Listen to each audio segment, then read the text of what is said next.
Hello friends, नमस्ते and welcome to its homely habit. घर के कामों को कैसे मैनेज करें और एक लिमिटेड टाइम पीरियड में कैसे कंप्लीट करें, यही सारे टिप्स और ट्रिक्स आज मैं आपके साथ में शेयर करूंगी। तो अगर आप चैनल पर फर्स्ट टाइम विजिट कर रहे हैं, चैनल को सब्सक्राइब ज़रूर कर लेना और साथ ही साथ नोटिफिकेशन बेल को भी प्रेस कर देना। तो आज का वीडियो स्टार्ट करते हैं, लेट्स बिगिन। सुबह उठकर मॉर्निंग के जो भी घर के काम है, डस्टिंग है, क्लीनिंग है और खुद का नहाना धोना, वो सब करने के बाद मोस्ट इम्पॉर्टेंट चीज़ है मेरे लिए पूजा करना। इससे मुझे काफ़ी सुकून मिलता है और मेरा माइंड भी बहुत फ्रेश फील करता है। बहुत अच्छी पॉजिटिव वाइब्स घर में आती हैं और हमारे माइंड में भी पॉजिटिव थिंकिंग डेवलप होती है। कोई रूल और रेगुलेशंस ज़्यादा टफ नहीं है। सिंपल दिया जलाती हूँ, धूप बत्ती जलाती हूँ, आरती करती हूँ और कोशिश करती हूँ पूजा के टाइम पर मेरा माइंड एकदम स्ट्रेस फ्री रहे और पूजा से रिलेटेड ही चीज़ें आएँ। मेडिटेशन की अलग से आपको कोई ज़रूरत नहीं पड़ेगी अगर आप पूजा के टाइम पर अपने माइंड को एकदम से पीसफुल और काम रखेंगे तो। पूजा करने के बाद मैं आ जाती हूँ किचन में, क्योंकि बच्चों को स्कूल जाना है, हस्बैंड को ऑफिस जाना है और उन सब के टिफ़िन, लंच, ब्रेकफास्ट मुझे तैयार करने हैं। इसी टाइम पर मैं लंच से रिलेटेड चीज़ें तैयार करके रख लेती हूँ। बस रोटियाँ सेकनी बाकी रह जाती हैं, जो मैं सिर्फ दोपहर के टाइम पे करती हूँ। तो यहाँ पर मैं बच्चों का टिफ़िन पैक करूँगी, हस्बैंड को ब्रेकफास्ट कराऊँगी, बच्चों को ब्रेकफास्ट कराऊँगी और उसके बाद उन्हें स्कूल भेजने की तैयारी हो जाती है। तो बहुत सिंपल से रूटीन्स हैं और अगर इस तरह से आप अपने टाइम को मैनेज करेंगे, अपने कामों को कंप्लीट करेंगे तो बहुत जल्दी ये सारे ही काम आपके तैयार हो जाएंगे। ब्रेकफास्ट वगैरह करने के बाद बच्चे और हस्बैंड सब तैयार हो गए। बेटे को एक दो चीज़ मुझे देनी थी, बस बाकी वो खुद से ही पूरा तैयार हो गया और अब टाइम हो चुका है उसे स्कूल जाने का। अब मैं जाऊंगी उसे लेकर उसके स्कूल छोड़ने। हम साथ में अगर बच्चों को बस तक छोड़ने चले जाते हैं तो इससे बच्चे भी बहुत खुश होते हैं और हमें भी एक सेटिस्फैक्शन मिलता है कि हमारे सामने वो बस में बैठे हैं और बहुत आराम से हैं। सबके जाने के बाद टाइम हो जाता है हमारे घर को वापस से रीअरेंज करने का। तो सबसे पहले मैं किचन में ही एंटर करती हूँ। जो भी चीज़ें हैं लेफ़्ट ओवर उन सबको रखती हूँ छोटे बर्तनों में, बड़े बर्तनों को खाली कर लेती हूँ और इससे बहुत हेल्प मिलती है मुझे मेरे किचन को साफ़ सुथरा रखने में। जो भी बड़े बर्तन हैं उन सबको अच्छे से वॉश कर लेती हूँ। गैस को भी अच्छे से मैं वाइप करती हूँ। जो भी क्लीनिंग का काम है किचन से रिलेटेड वो सारा मैं इसी टाइम पर कंप्लीट कर देती हूँ, जिससे कि इवनिंग में जब हम कुकिंग करने आए या फिर स्नैक्स के लिए कुछ बनाने आए तो हमें पूरा ही किचन एकदम से नीट, टाइडी और क्लीन मिले।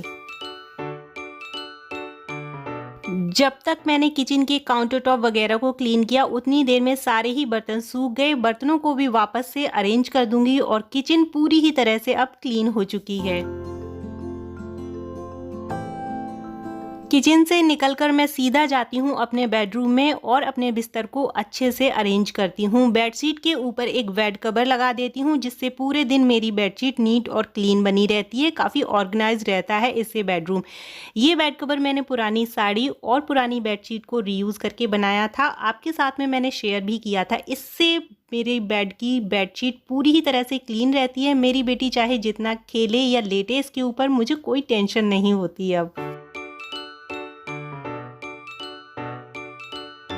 अब बारी आ गई लिविंग रूम की। तो लिविंग रूम में डस्टिंग वगैरह मैं मॉर्निंग में ही उठकर सारी चीज़ें कर चुकी हूँ, बट उसके बाद मेरी बेटी उठी और उसने खेला है तो उसके टॉयज़ यहाँ वहाँ पड़े हैं, उन्हें मैं यहाँ पर अच्छे से ऑर्गेनाइज़ कर दूँगी और उसके बाद चलते हैं बेटे के रूम में। तो रात को उसने अपना साइंस का एक प्रोजेक्ट बनाया था और उससे रिलेटेड बहुत सारे कागज़, वायर्स यहाँ पर पड़े हुए हैं।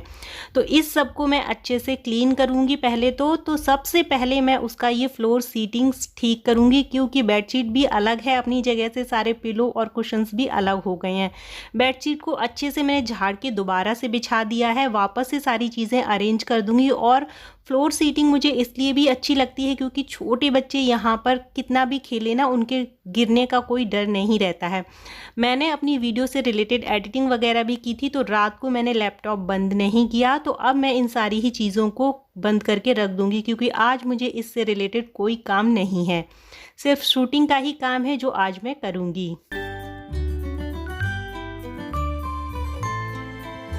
सारा ही सामान अच्छे से अरेंज हो गया है और अब मैं यहाँ पर झाड़ू लगाऊंगी। इससे जो भी कचरा है, कूड़ा है, वो बहुत अच्छे से क्लीन हो जाएगा और इस तरह की चीज़ें बहुत कम टाइम में ही कंप्लीट हो जाती हैं।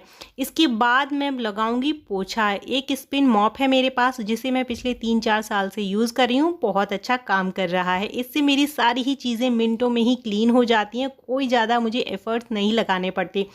जब आप कोई काम एक फ्लो में करते हो, एक के बाद एक करते हो, तो एक रिदम बन जाती है और आपको आलस नहीं आता है। सारी चीज़ें एक के बाद एक कंप्लीट होती जाती हैं और आपको पता भी नहीं चलता कि कितना टाइम हुआ है। तो बहुत कम टाइम में ही एक रिदम के साथ सारी चीज़ें कंप्लीट हो जाती हैं। पूरा ही घर मेरा क्लीन हो गया, सारी ही चीज़ें अरेंज हो गई हैं।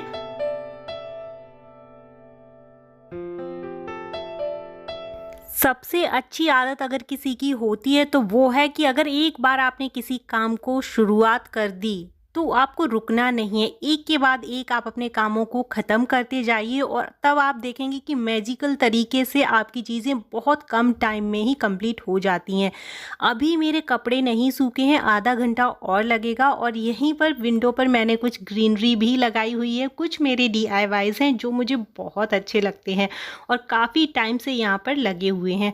तो इस तरीके से अभी 11 भी नहीं बजे हैं और मेरे सारे ही काम कंप्लीट हो चुके हैं। तो कुछ ऐसे ही मैं अपने सारे कामों को टाइम पर कंप्लीट करने की कोशिश करती हूँ। आई होप आपको पसंद आया होगा। Thanks for watching.